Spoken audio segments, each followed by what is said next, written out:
All, உங்களுக்கு image 2 display ஆயிட்டு இருக்கும். ஒன்னு ரஞ்சிதா, இன்னொன்னு காவியா அப்படின்னு சொல்லிட்டு இமேஜ் டிஸ்ப்ளே ஆயிட்டு இருக்கும். பாவம் ஒரு மனுஷன் கத்திட்டாவா கண்மணியாங்கிற மாதிரி இவங்க 2 பேர்ல யாரோட உண்மையான ஒய்ஃப் இருந்தா இப்ப நீங்க கண்டுபிடிக்க போறீங்க.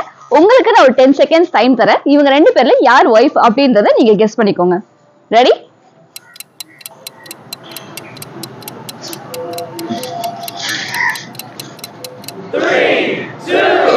ஓகே, சோ டைம் அப்.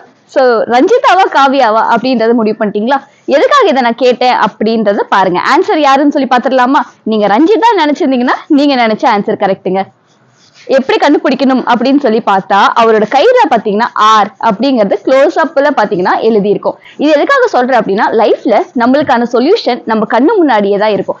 ஆனா அது தெரியாம நம்ம எல்லார்கிட்டயும் போயிட்டு இதுதான் ஆன்சரான்னு சொல்லி கேட்போம். அதே நம்ம அதை கொஞ்சம் அனலைஸ் பண்ணி பார்த்தோம்னா அதுக்கான சொல்யூஷன் நமக்கே கிடைக்கும். வாழ்க்கையிலேயே இதுதான் நிறைய விஷயங்களுக்கான பிரச்சனை நம்ம கண்ணு முன்னாடியே அதோட சொல்யூஷன், நம்ம பிரச்சனைக்கான சொல்யூஷன் இருக்கும். ஆனா நம்ம என்ன பண்ணுவோம்னா அதை தேடி எங்கேயோ அலைவோம். கொஞ்சம் உட்காந்து நிதானமா அந்த டைம்ல யோசிச்சோம்னா அதுக்கான சொல்யூஷன் கண்டிப்பா கிடைக்கும்.